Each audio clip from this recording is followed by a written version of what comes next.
BFM Business, Intégral Placement, le face-à-face.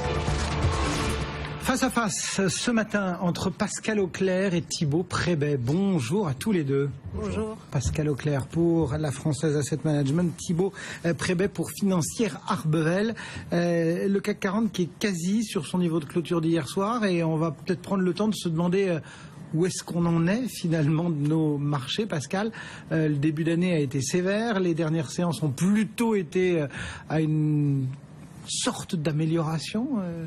Où est-ce qu'on se situe exactement? Comment est-ce que vous percevez les choses, Pascal, à la Française? On s'attendait à une phase de volatilité, à une année, on se l'était dit ici, à une année compliquée. On n'est pas déçus. Voilà. Alors, si on regarde les grandes évolutions, on a eu un véritable trou d'air jusqu'au début du mois de février, puis un rebond substantiel. Vous parliez d'une espèce de stabilisation. On a pratiquement rebondi de plus de 10% depuis les points bas sur les principaux indices.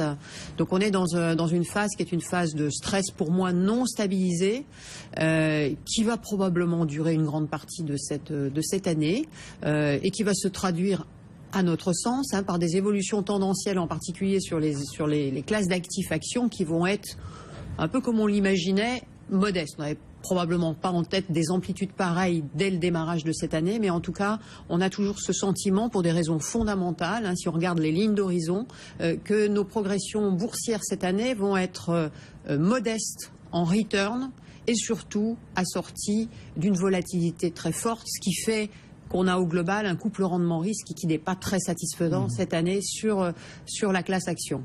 La complication de ce mois de janvier est venue aussi du fait que ce stress s'est accompagné de stress sur d'autres classes d'actifs, et les dégâts constitués sur la classe d'actifs crédit sont encore pires, eu égard au comportement traditionnel du crédit. Donc aujourd'hui, on est, à notre sens, dans un schéma fondamental qui est un schéma fondamental assez fragile, sur lequel on a en revanche des classes d'actifs qui sont des classes d'actifs qui ont été très stressées et qui ont même connu des phases de capitulation. En tout cas, nous, on pense à des phases de capitulation. On a été jusque-là, selon vous? Sur certaines classes d'actifs, je ne parle pas des equities en général, mais je pense en particulier à tout ce qui concerne les actions bancaires, à ce qui concerne les dettes subordonnées financières, tout spécifiquement ce qu'on appelle les additional tier 1, c'est-à-dire les fameux COCO, où là on est allé vraiment sur des niveaux qui étaient des niveaux extrêmement stressés, que j'appelle moi de capitulation. Et sur ces classes d'actifs-là, compte tenu des fondamentaux, on peut considérer en effet qu'il y a des zones d'opportunité. Donc on est vraiment dans ce schéma-là. Il y a des zones d'opportunité, mais vous comprendriez par exemple que les particuliers, quand ils voient le comportement des marchés financiers, se disent mon argent, je préfère l'investir dans l'immobilier. Ah bien sûr, on comprend ça tout à fait. Oui, non, j'ai pas de.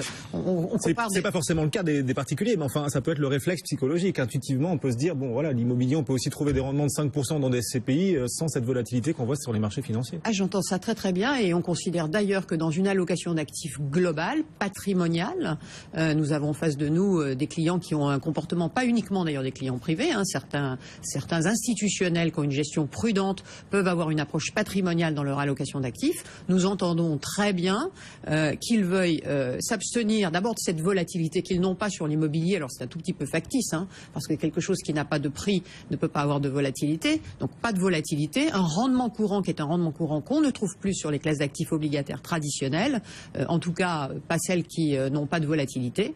Et donc on comprend très bien, et ça fait tout à fait sens d'avoir une diversification importante en immobilier cette année. J'ai pas d'état d'âme là-dessus. Je partage votre avis. Thibaut, même sentiment. Est-ce que après ces quelques séances de reprise, on se dit que on est revenu ailleurs, ou on est finalement toujours dans cette espèce de volatilité parfois excessive qui pourrait perdurer? Oui et non. C'est-à-dire, l'idée c'est qu'on était parti tellement loin qu'on en est effectivement un peu revenu. On n'est pas arrivé. C'est-à-dire qu'on a enlevé quelques symptômes de début d'année qui étaient très gênants pour avoir une académie sur les marchés. Entre autres, le fait tous les matins d'arriver, de regarder ce qu'a fait la Chine et de se dire tiens, ça va s'effondrer aujourd'hui ou ça va remonter. Alors qu'on est plutôt dans des économies compétitives et pas collaboratives. Donc l'idée que la Chine ait un coup de mou, Ça implique un effondrement des marchés européens, c'est discutable. Ça, c'est un peu fini. Au-delà du fait que les pays asiatiques ont généralement plutôt mieux performé que nous depuis la mi-janvier, on a aussi le fait qu'on lit quand même beaucoup moins ce qu'ils font pour déterminer le marché. On a réussi à relever un petit peu de nervosité grâce à la semaine du jour de l'an chinois. Même un peu avant, hein. Depuis la mi-janvier, on a quand même une accalmie déjà des variations sur les marchés asiatiques et de leur contagion sur les marchés européens. On a un petit peu ça, mais on n'est encore pas au même niveau sur le pétrole. On est un petit peu moins sur le pétrole. D'autres nouvelles arrivent à nous faire bouger. Maintenant, les bonnes séances, c'est quand même toujours des séances où le pétrole monte beaucoup. Et les séances très mauvaises sont toujours aussi des séances où le pétrole baisse beaucoup. Et puis l'autre élément positif, c'est qu'on arrive vers des séances un peu calmes. C'est-à-dire qu'il ne faut pas se mentir. Quand on fait plus 3, on fait des moins 4. C'est ce qu'on appelle la maniaco-dépression. On dit qu'il faut d'abord soigner la manie avant de soigner la dépression. Donc voir des séances à coup de plus 3, c'est pas dément non plus. Là, on commence à trouver quelques séances un peu plus calmes. C'est positif, c'est une étape nécessaire. En revanche, quand on peut citer Showroom Privé ou Ingenico, des résultats qui sont sanctionnés par des mouvements massifs, on se rend compte que la volatilité n'est pas encore résorbée. Donc on a fait un pas vers des marchés un peu plus calmes. Dire que c'est fini, non.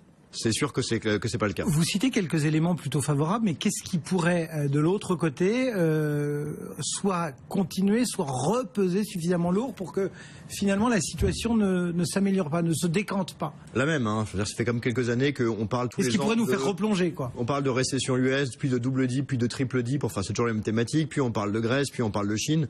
Tout ça tourne toujours un peu en rond. Je reviendrai quand même sur ce qu'a dit Pascal. Je suis entièrement d'accord avec l'analyse qu'elle a proposée, comme souvent. En revanche, rappelons-nous d'une chose, c'est que quand on s'énerve de la volatilité des marchés financiers, c'est un peu tard pour y réfléchir. C'est-à-dire que ces dernières années, on a gagné de l'argent en investissant quand les marchés ont baissé. C'était le cas en 2009, c'était le cas en 2011, c'était le cas quasiment une fois par an depuis. Donc se dire au moment où il y a de la volatilité et où les actions sont à nouveau beaucoup moins chères qu'elles l'ont été, se dire attendez les SCPI c'est quand même bien, ça me paraît un raisonnement qu'il valait mieux avoir il y a un an. Aujourd'hui au contraire, on est d'après nous dans des phases où on retrouve des prix d'entrée avec lesquels on est plus à l'aise. Et donc c'est pas vraiment le bon moment pour se faire ce genre de raisonnement, c'est un peu tard.